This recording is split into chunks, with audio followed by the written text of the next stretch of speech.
Halo, bertemu lagi dengan Kang Afif di sini pada channel Grafologi Indonesia.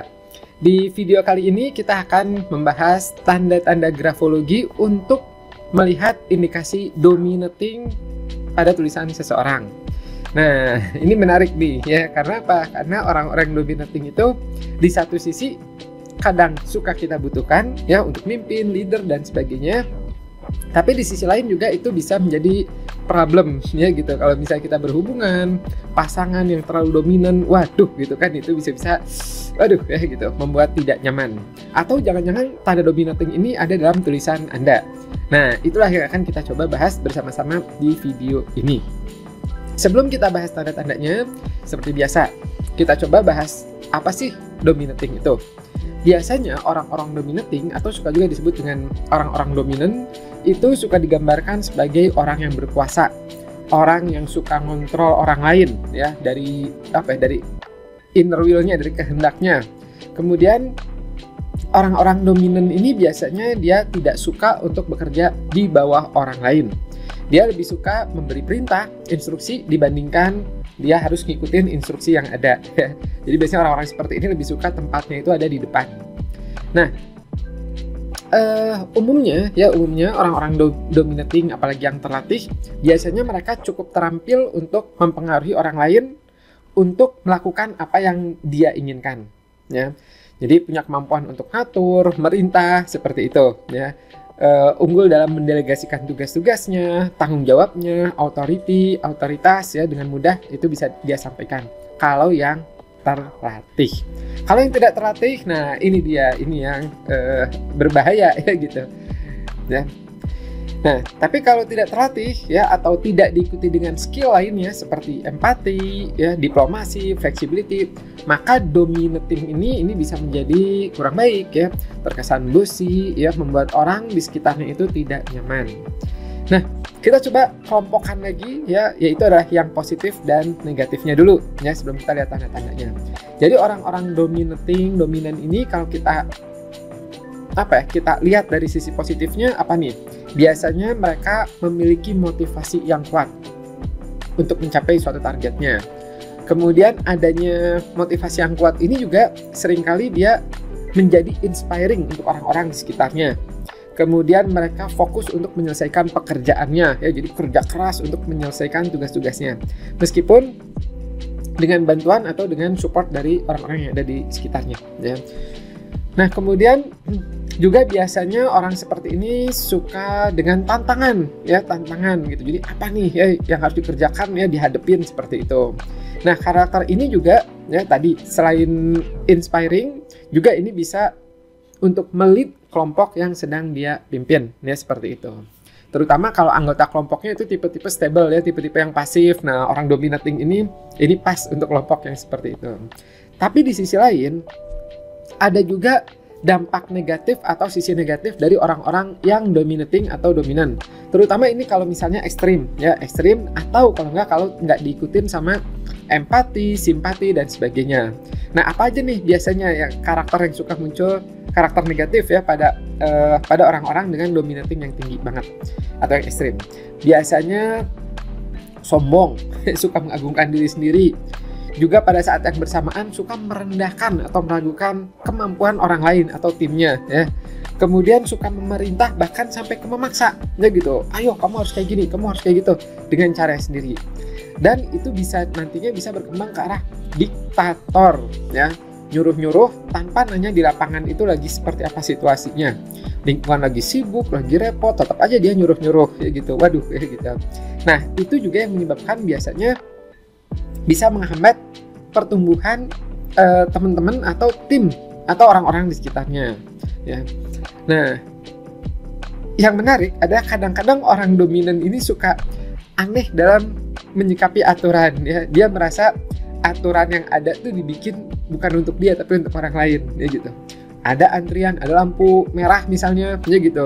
Nah, dia nerabas aja terus ya gitu. Ketika ada kecelakaan atau apa ya gitu, ada orang yang ketabrak atau apa, dia nyalahinnya adalah nyalahin ke lingkungan. Kamu sih ya gitu, udah tahu ada mobil lagi jalan, ya gitu. Jadi serba salah di sini ya. Orang dominan biasanya seperti itu ya, kadang-kadang ini yang ekstrim ya. Nah, Dalam keluarga juga ya, orang dominan nih kalau ekstrim ya itu menjadi kurang oke. Kenapa? Nanti dalam komunikasi di keluarga ya itu cenderung satu arah ya. Misal nih ayahnya atau suaminya dominating banget ya. Nanti istrinya harus ngikutin dia ya, nggak mau ngedengar kata-kata dari istrinya. Anaknya juga sama ya, pokoknya ngatur seperti itu.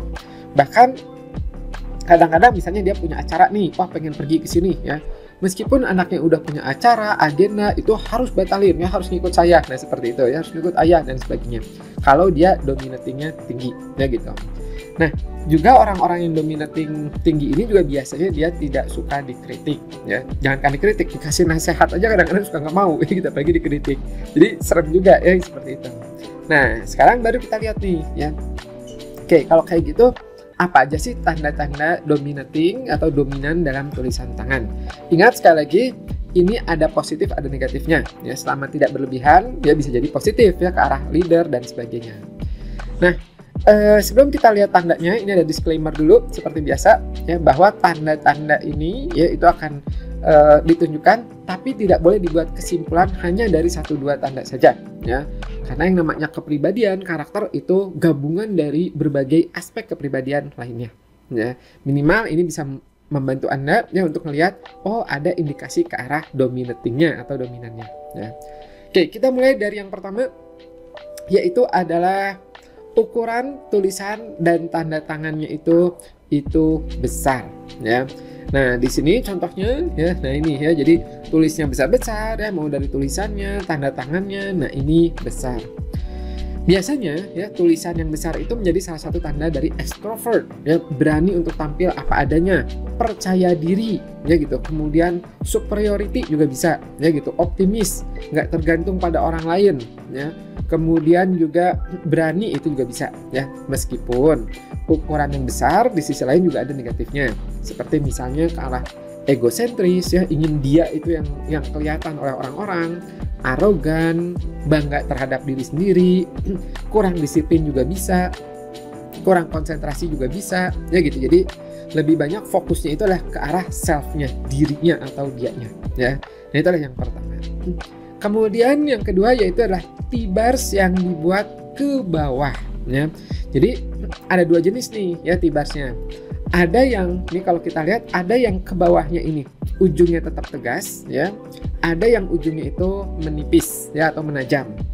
Nah yang tegas ini kalau di grafologi disebutnya adalah dominating, sementara yang menipis disebutnya adalah domineering ya. Dua-duanya sebenarnya itu menandakan adanya indikasi mengarahkan orang lain.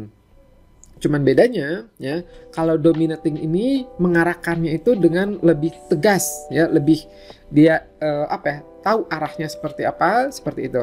Sementara kalau yang menipis ya itu cenderung kayaknya jadinya kayak menyuruh-nyuruh ya, kayak dominan seperti itu ya.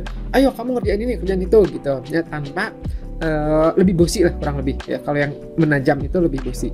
Jadi lebih suka memerintah, menyuruh daripada memfasilitasi ya. Bukannya mensupport ya, melayani gitu. Nah itu enggak, lebih ke kontrolnya, lebih ke bosinya.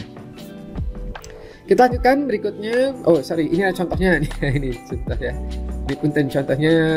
Nah seperti ini ya, tapi kelihatan ya kurang lebih seperti itu. Kemudian ada juga yang namanya sambungan antar huruf. Nah, sambungan antar huruf kita lihat dulu ya, ini ada macam-macam jenisnya ya.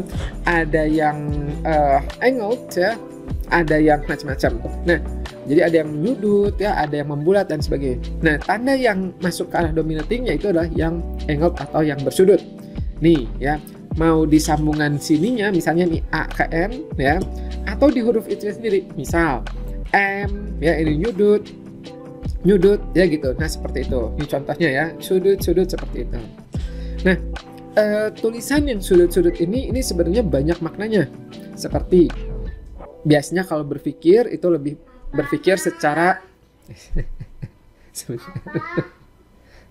ada suara Salim. Nah sebenarnya tanda bersudut itu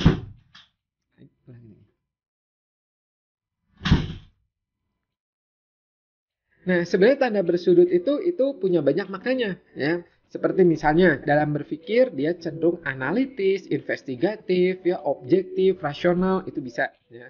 Kemudian biasanya juga cenderung mendobrak tantangan ya. Jadi kalau ada rintangan, oposisi, itu dia cenderung bisa atau berani untuk menabraknya itu ya. Kemudian berani, tegas ya. Nah, tapi kalau udah masuk sudut-sudut diikuti dengan tekanan, itu biasanya suka berkembang ke arah agresi ya, agresinya agresi fisik ya. Nah, biasanya orang-orang yang sudutnya dominan, ya sudut-sudut gitu, dalam sosial itu lebih cenderung, apa ya, bisa disebutnya bukan kaku, tapi dia bukan dia yang harus beradaptasi dengan orang lain, tapi dia ingin orang lain yang beradaptasi dengan dia. Nah, seperti itu kurang lebih ya gitu. Jadi dia minta orang lain itu yang harus berubah dong gitu, yang harus ngikutin dia, seperti itu. Kemudian biasanya ketika menghadapi sesuatu juga itu cenderung memandang hitam atau putih ya, jadi saklek gitu, hitam atau putih, nggak ada abu-abu, nggak ada tengah-tengah ya. Nah, juga biasanya tidak terlalu toleran terhadap masukan dari orang lain. Nah, jadi rada-rada kaku lah, seperti itu kurang lebih ya gitu. Nah, itu adalah kalau sudut-sudut. Jadi ingat ya, tanda-tanda tuh ada positif, ada negatifnya ya. Di sudut pun demikian ya, tadi ada berani, tegas ya, analitis, investigatif, tapi juga ada negatifnya ya, nggak mudah percaya ya gitu. Jadinya ya seperti itu ya gitu, tadi yang banyak itu, nggak toleran ya, kaku, seperti itu. Kemudian berikutnya adalah di tanda dominating berikutnya atau dominan, yaitu adalah tarikan dan tarikan awal dan akhir yang ada hooknya ya. Nah, hook itu seperti kail ya. Mau ada yang seperti kail kecil gini ya, besar ya. Nah, ini contoh-contoh hook ya gitu. Ini sebenarnya hook ini banyak banget ya istilahnya. Ada yang kalau banyak sekali ya itu disebutnya adalah kayak posesif ya, itu bisa ya. Kalau terlalu besar nantinya ada macam-macam. Cuman kurang lebih bentuk-bentuk seperti ini. Hook ya, kalau yang di awal ya, terutama nah ini nih di awal coretan gitu ya. Jadi sebelum nulis huruf dia ada hooknya dulu. Istilahnya adalah acquisitiveness, keinginan untuk memiliki sesuatu apa yang belum ia punya. Sama, ini bisa menjadi positif ya, tapi kalau berlebihan itu jadi negatif. Contoh misalnya, saya belum punya handphone, ingin punya handphone. Nah, bisa jadi positif ya. Tapi kalau berlebihan jadinya adalah nggak bagus juga. Ya, ingin punya handphone yang ini ya, jadinya menandakan adanya insecure di dalam dirinya. Untuk hook yang di ujung ya, misalnya ini ya L gitu ya. Nah, di sini biasanya di ujungnya kecil gini ya, biasanya ada rada kecil di sini ya. Nah, itu disebutnya adalah tenacity. Tenacity itu artinya apa ya? Kurang lebih ketika sudah memiliki sesuatu itu dia nggak mau untuk kehilangannya ya, jadi akan berusaha ya sekuat tenaga kalau bisa ya untuk tidak kehilangan apa yang sudah dia miliki. Itu sama, bisa jadi positif, bisa jadi negatif kalau berlebihan. Positifnya apa? Contoh, misalnya Anda sudah punya handphone tadi ya gitu. Nah, supaya tidak hilang, supaya tidak rusak, Anda akan mengkeep, menjaganya dengan baik. Itu bagus ya. Tapi kalau misalnya berlebihan ya jadinya malah negatif ya kan gitu. Jadinya kayak pelit jadinya ya. Wah, ini nggak boleh keluar, ini nggak boleh dibagi, ini nggak boleh apa, seperti itu.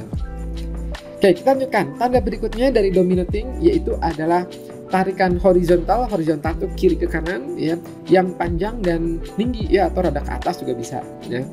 Nah, ini contohnya ya, kalau Anda lihat nih panjang banget ya di huruf T bar ya. Jadi ini tarikan horizontal nih ya, kiri ke kanan, set gitu ya. Nah, ini ada banyak maknanya.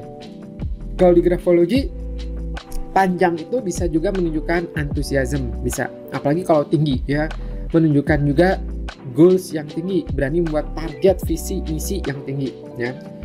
Kalau misalnya tarikannya diikuti dengan tegas, nah itu juga menggambarkan yang namanya willpower ya, keyakinan, keteguhan, semangat, gigih ya, gairah untuk mencapai target-targetnya, seperti itu.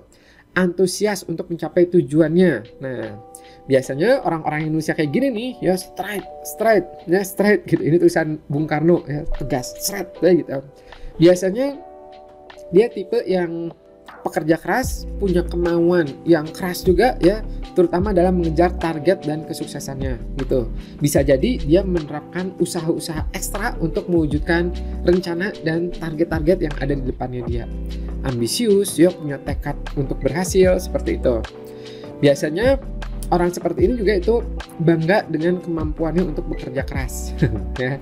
Nah, kadang-kadang ada yang didorong juga dengan keinginannya untuk prestasi, ya, untuk dapat pujian juga bisa. Yang penting berhasil, sukses ya gitu. Kemudian senang juga untuk mengambil kendali, kontrol seperti itu.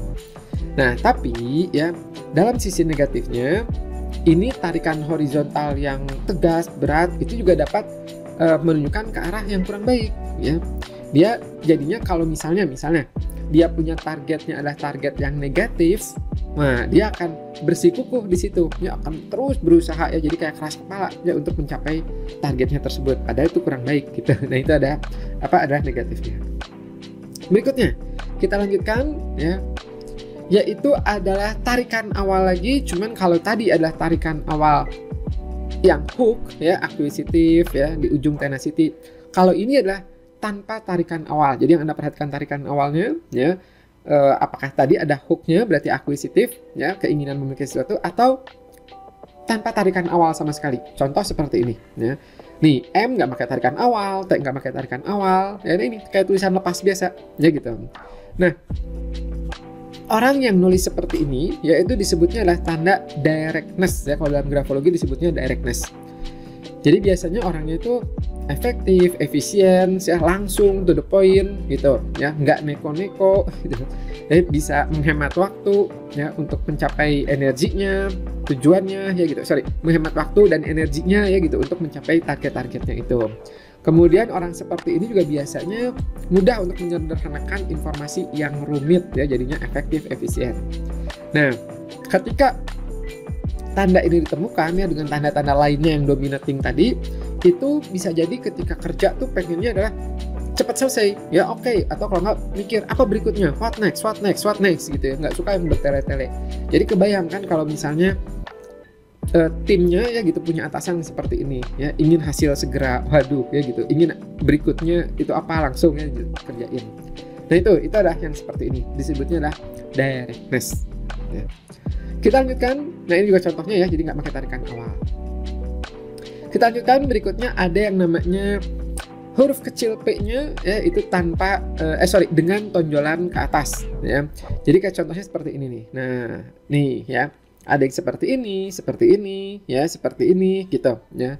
Kalau di grafologi ini suka disebutnya adalah argumentatif ya, argumentatif. Huruf P-nya P kecil ya, P kecil tuh.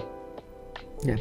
Nah, ini ya ada positif ada negatifnya ya. Positifnya apa? Biasanya ketika punya ide, punya pemikiran, ya dia punya argumen-argumen yang jelas di situ. Ya gitu, bisa mempertahankan pendapat-pendapatnya. Tapi di sisi lain ya, ketika dalam teamwork atau dalam sosial, dalam komunikasi, biasanya ini bisa juga menjadi negatif ya. Jadi nggak mudah untuk mendengar masukan dari orang lain ya gitu.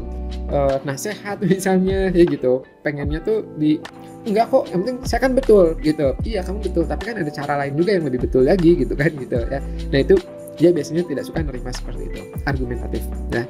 Sama seperti sebelumnya, ada positifnya dan negatifnya ya.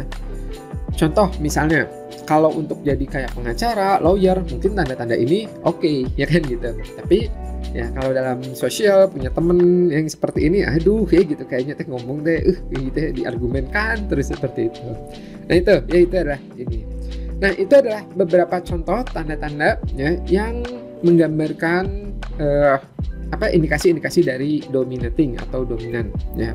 Nah ada banyak banget sebenarnya, tapi minimal dari situ aja kita sudah bisa kelihatan tuh, oh ini ada indikasi ke arah situnya ya. Nah untuk tanda-tanda lainnya ya, termasuk untuk karakter-karakter lainnya seperti apa, itu tenang saja ya, kami akan sharing pada Anda lebih lengkap lagi ya, lebih jelas lagi dengan berbagai karakter yang menarik lainnya. Nah, jangan lupa untuk Anda yang belum subscribe ya, pencet tombol subscribe-nya dan pencet loncengnya ya, sehingga ketika nanti ada video baru ya, itu Anda bisa dapat notifikasi terlebih dahulu. Kan lumayan ya, jadi bisa tahu lah minimal, oh diri seperti ini, oh pasangan seperti ini, seperti itu. Oke, sampai di sini dulu video kali ini, semoga bermanfaat dan sampai jumpa di video berikutnya. Bye-bye.